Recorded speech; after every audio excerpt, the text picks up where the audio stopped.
Okay, Friday, 8th of March 2024. So, study Bitcoin. Don't work for money that other people can print for free, for nothing, at ease, at the click of a button. Don't work for money that others can print. So, it's worth understanding some of the key principles behind Bitcoin. One of them is fixed supply. Fixed supply of 21 million Bitcoin that are divisible to 100 million Satoshis each. I think it's the 8th decimal place, each one. So that means there's a fixed supply, and this is how many there will ever exist in the world. This is mathematics, this is computer science, this is code, this is open source code, really. This is fixed, this is physics, this is a mathematical constant in the world that is never going to change.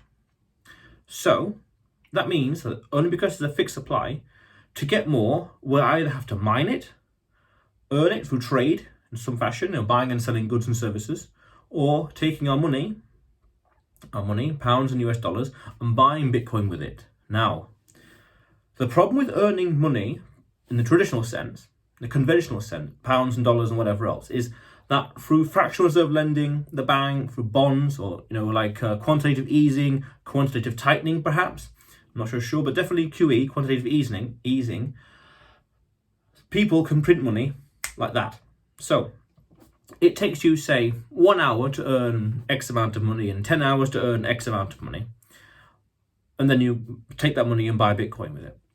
But the banks, through financial wizardry, through shenanigans and chicanery, tricks basically, they can create the same amount of money you worked in the 1 hour and 10 hour, and you pick a time. They can create that out of thin air through fractional reserve lending. The banks, through the quantitative easing program and the bond buying program, they can create it like that.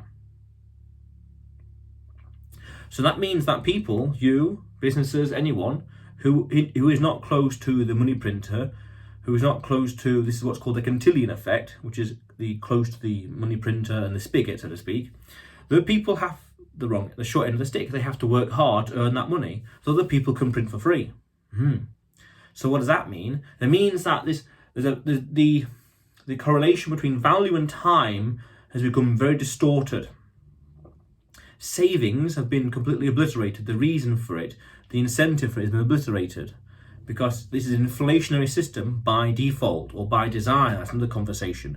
But that's what it is. We look at it prima facie as it is on the face of it. It's an inflationary system.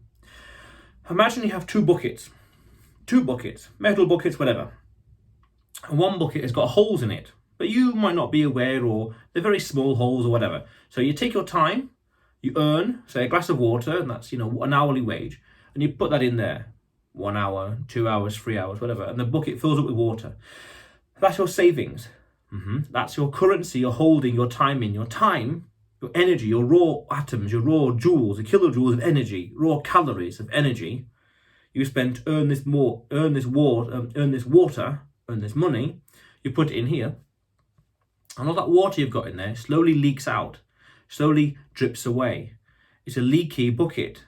That is what pounds, dollars, euros, yen, rubles, rupees, you name it, zloty, florins, everything.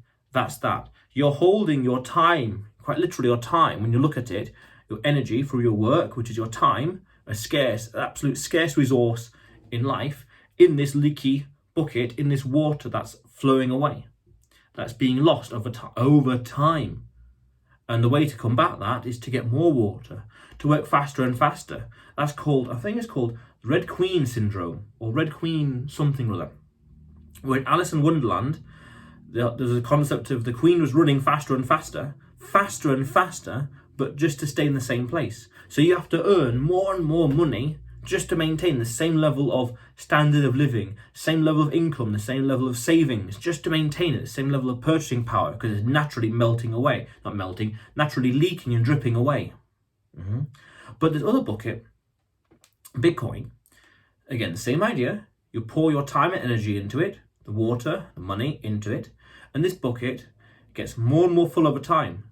But also by the very nature of it, because it's got a fixed supply, 21 million, that means that it increases in purchasing power.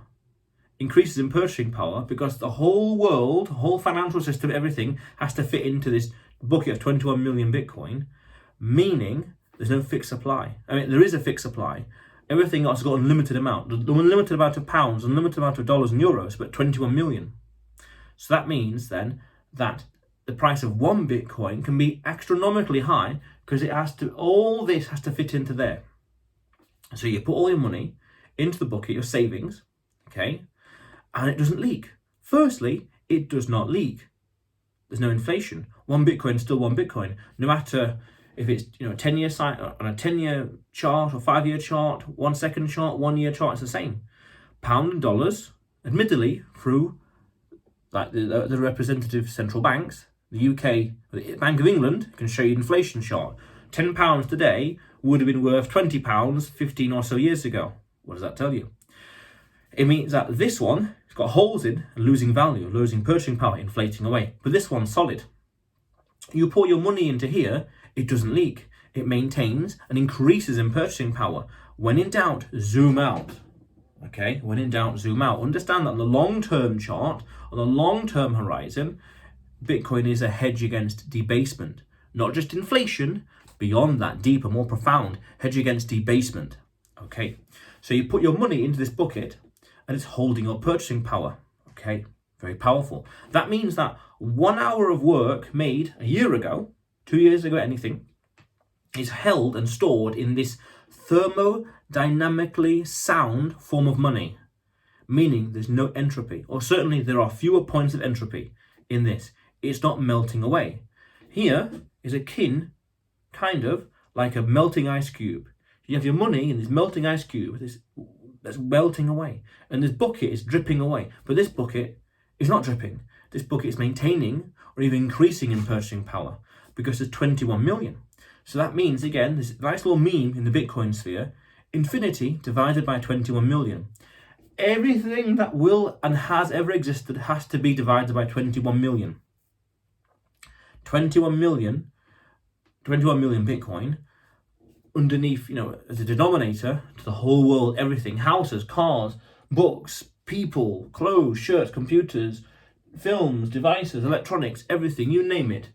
These things can all be created. We can always create more of these things, create more cars, more houses.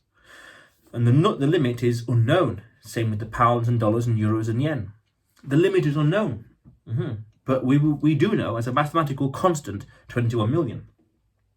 So there's also another meme in the Bitcoin space that talks about Bitcoin has no top in terms of the price valued in dollars, because pounds and dollars and yen, whatever else, fiat, as it's also known, fiat, by decree, has no limit, has no bottom.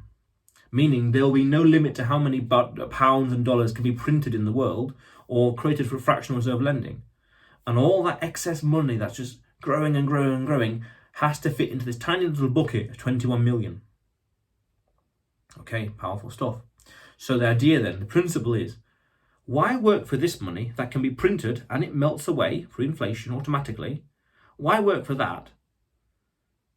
Why work for a money that someone can print like that? Now, of course, practicality, we have to earn those jobs. Most of the world is denominated in this, and you earn in it by all means. But take that and put it into a sounder money, a sounder saving system. Because as I've mentioned in a previous video on this blog, or this vlog even, that Bitcoin is money you can spend, money you can own, apolitical, decentralized, with a fixed supply. And each of those are profound.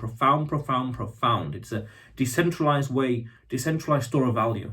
It's new digital gold. It's a revolution. This is why I say study Bitcoin. And then I throw the question: why work for a money that can be printed for free? And even that's a quote from a certain vlog, a certain podcast that I watch as well. So how cool is that? So otherwise, you will see me tomorrow.